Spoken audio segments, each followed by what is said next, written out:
According to ESPN's Adam Schefter, Patrick Mahomes is trending towards playing Saturday against the Texans. The Chiefs' star QB listed as a full participant in practice for the second straight day. He sustained a high ankle sprain in Sunday's win against the Browns. Initially, he was listed as week to week. If the Chiefs win this weekend over the Texans, they clinch that first-round bye. They got to win, and then they got to have the Bills lose or tie. Or if the Chiefs tie and the Bills lose. That seems overly complicated. I probably shouldn't mention any of that. And then in the second game, AFC North rivalry, Steelers and Ravens. Pittsburgh clinches the division with a win. Baltimore clinches a playoff berth with a win or a tie.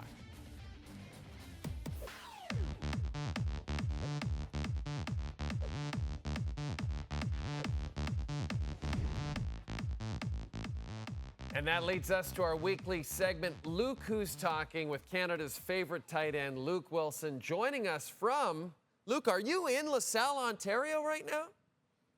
I am in LaSalle, Ontario. Different background age, might be a high school Wexford championship back there. You know, I'm in my parents' basement. I love it. Is the parents' basement a shrine to you and your brothers? Just a lot of athletic accomplishments all over the place? It is. This is the one brother, Greg. He went to Western. Eric here, also a Western guy, but him playing for the local Essex Ravens. To my right, it's actually a pretty dynamic Luke Willson section. I was pretty surprised myself today, I will say. But it's fun down here. Brings back some old memories. Someday you'll charge admission to go down in the basement. Okay, buddy. Let's talk about this AFC North matchup between two longtime rivals, Steelers and the Ravens. Pittsburgh already beat Baltimore this season. We mentioned what's at stake in this game. My question is for you, Luke. We know these two teams are going to the playoffs in some capacity, but which of these two teams do you think is the bigger playoff threat? You know, right now, Jay, my answer's got to be the Baltimore Ravens. And I think of Baltimore, just how they're built. I mean, first and foremost, you've got Lamar Jackson, who is very quietly having another MVP stat season. Of course, I believe that honor goes to Josh Allen. But Lamar Jackson has put up some great, great numbers as well. And then I sit here and look at Derrick Henry. And I think of Derrick Henry from the runner that we've seen. I think of him now in a cold weather game, wherever that is. And I also think of this guy in someone that, even though he's turned the clock back, he's been in this league for a long time. And he's kind of been stuck in a situation where they haven't had a ton of success in the playoffs. And he probably realizes this might be the closest he ever gets to winning that elusive Super Bowl. And I expect Derrick Henry to be an absolute man on a mission in the playoffs. So it's not really a shot at the Steelers. But right now, if you'd ask me that question, I would lean towards Baltimore. Going to Pittsburgh, Jay, the big thing for me right now is actually going to be the health of George Pickens' hamstring. Whenever he comes back, what's going on with that? Because to me, that's kind of the best thing they've got on offense. Pittsburgh's not a great run team, but when you have Russ in there and a moonball guy, moonball thrower, and a guy who can catch it in Pickens, gives them a different dimension. If Pickens is out, they're going to struggle. Maybe the biggest news in the NFL this week, Luke, Kirk Cousins no longer the starting quarterback of the Atlanta Falcons. That honor goes to first-round pick Michael Penix Jr. Here's how Cousins reacted to the news. All right, yeah, so Coach let me know yesterday that we're going to make a change at quarterback.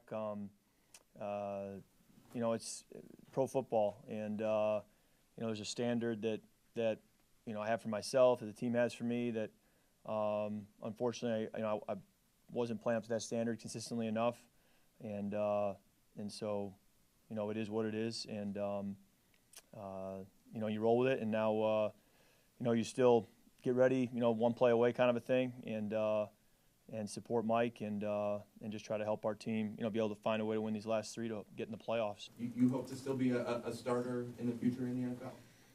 I didn't forget how to play quarterback. You know, certainly the turnovers were not what you want, but I didn't forget how to play.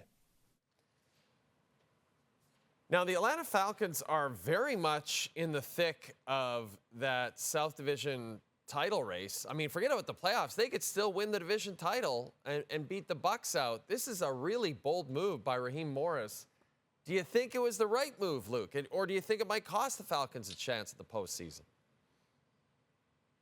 Jay, I don't. There's a lot of angles here. I have a hunch that a couple things are going on, but I look at Kirk Cousins this year, and he said he's not played up to his standard. But it's not like the whole year has been an abomination. You look at his passing yards, he's 7th in the NFL right now. And then everyone want to talk about, he hasn't thrown a touchdown in forever, which is true. And he threw one the other day, and that was pretty much it. He's 12th in the NFL in touchdown passes, including that terrible stretch.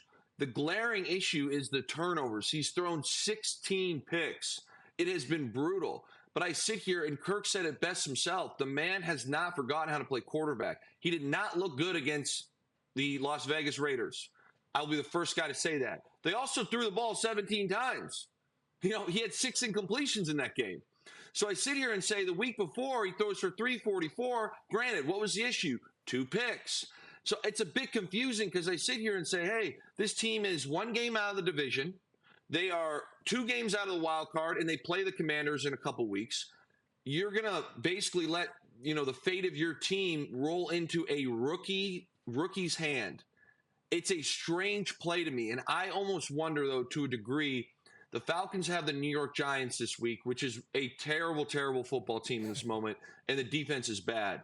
I wonder, Jay, if they're like, hey, let's get Penix in there and see how he does, and then reassess for that next matchup, which is them versus the Commanders. If they get a win against the Giants, that Commanders game pretty much could seal their fate either way. So, again, a lot of things have to happen, but it's surprising me with 3 games to go, a guy who has had great moments this year, you kind of abandon for a rookie that is not proven. I don't know which quarterback you like talking about more, Kirk Cousins or Aaron Rodgers, but lucky for you, Luke, we can talk about both of them because Rodgers was recently asked if he expects to feel even better next season, an extra year removed from that torn Achilles. Take a listen. Yeah, it's possible. Might be sitting on the beach, though. I'm going to take some time after the year, unless, I get released right away. But I'll still take some time whether or not I want to play. But I'll take some time to get away from it either way. To have played, every game this season means a lot to me. To be 4-10 is really tough to deal with, obviously late in your career. And there's the whole idea about not wanting to go out like this. I'm 41 years old. I played a lot of good football over the years, and games give me a lot. I've given the game a lot, and whatever happens after this, I'll feel real good about what I accomplished and the people I got to be around. This is the thing about Aaron Rodgers. He'll turn 42 during the 2025 NFL season. His numbers, despite the Jets' struggles, Rodgers' numbers have actually gotten better as the season has gone along. I know there's a lot of people who wish he would just retire, but have you seen enough from him, Luke, that you'd like him to actually continue next season? I mean, Jay, of course. You know the answer to that, Jay. You knew I was going to say, of course, and you said it. He's been a lot better in the second half. The wins have not been there, but if you look at kind of some of the games they have lost, they've scored close to 30 or 30 points in a few of those losses. And you sit here and say, hey, what happened to this defense? And we've talked about it at length. Why did they fire Robert Saleh? I have no idea. Clearly, it was not a good move. It did not work out. And Aaron has to bear some accountability in this 4-10 season, absolutely. But does a guy have the ability to play in the NFL still? Yes. Does he want to? I mean, him saying this is not how I want to go out, I'll think about it. I think he's being a bit dramatic, as Aaron Rodgers likes to do. He will be on an NFL team next year, and he will be starting. Whether that's in New York or not, I'm not sure. But I promise you there is somebody out there that will turn this film on, especially the last few weeks, call up Aaron and say, come here and let's try and win a championship. Here's an idea. You pair Rodgers and Cousins together on one team as an ancient battery, Luke, and just see what works out. I agree with that. I like that, Jay. Let's get it going. Okay, let's call up the Raiders because they're the only team crazy enough to do it. Luke, are you pumped up about Thursday night? Let's take a look at what we have for you. This is a massive game, and Bo Nix and the Broncos, Luke, they could clinch a postseason berth with a win.